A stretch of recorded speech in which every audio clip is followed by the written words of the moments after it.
Welcome to the Wakem universe, where fan theories come to life, hidden details get uncovered, and your favorite worlds get even more exciting. Let's dive in. Alright, brace yourself, because this one's going to hurt. What if I told you that Batman is actually the villain of Gotham City? I know, it sounds insane. But hear me out. Bruce Wayne is a billionaire, not just rich, but absurdly, disgustingly, incomprehensibly wealthy. He has the kind of money that could single-handedly fix Gotham's crime problem. He could fund mental health programs, revitalize entire neighborhoods, and completely rebuild Gotham's infrastructure. Instead, he spends his nights beating criminals to a pulp. Why? Because deep down, Bruce Wayne isn't interested in solving Gotham's problems. He's interested in punching people in the face. Think about it. He doesn't just stop criminals. He breaks their bones. He leaves them crippled. He inflicts permanent damage on people who are often just desperate, starving, or mentally ill. Batman isn't fighting crime, he's hunting people. And that brings us to the big question, why does he do this? The answer, Batman has a god complex. He could solve Gotham's problems with his money. Instead, he's choosing to wage a one-man war. He sees himself as the only person who can fix Gotham, not through economic reform, not through better public services, but through sheer physical dominance. Let's look at his rogues gallery. Joker, Penguin, Riddler, Two-Face, Scarecrow, the list goes on. Every single one of them has been captured by Batman dozens of times, locked away in Arkham or Blackgate, only to escape again. Why? Because Batman lets them. It's not that Gotham's criminal justice system is incompetent, though, let's be honest, it totally is. It's that Batman needs these villains. They define him. If Gotham's crime problem were actually solved, Batman would have no purpose, no identity. He's not a hero fighting to make Gotham a better place. He's a thrill seeker who needs an endless supply of punching bags. And this brings us to the most interesting part of all. Batman refuses to kill. On the surface, that sounds noble. But think about what that really means. By refusing to kill the Joker, Batman is personally responsible for every single life the Joker has ever taken.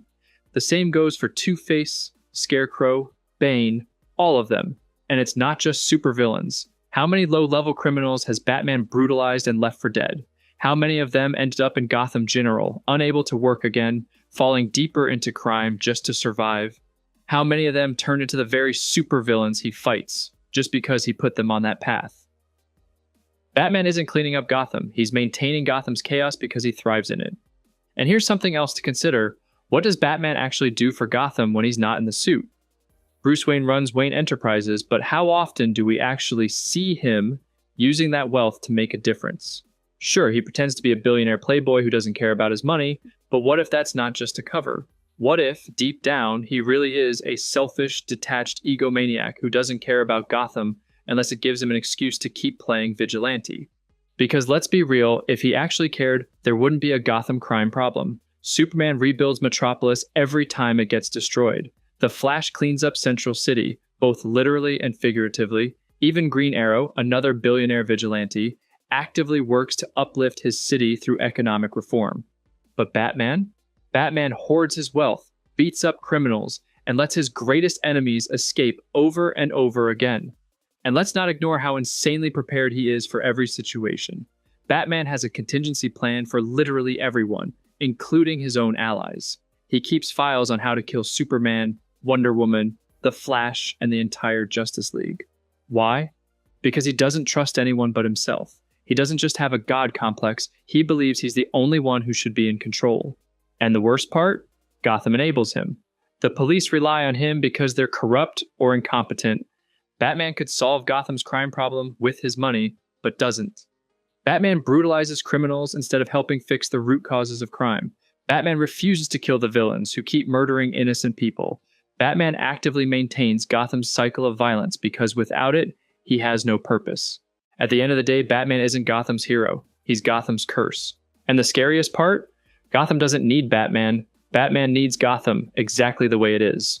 So what do you think? Have I gone too far, or is Batman really the bad guy? Thanks for tuning in to the Wakem universe. If you enjoyed this video, don't forget to like, subscribe, and share your thoughts below. Until next time, peace.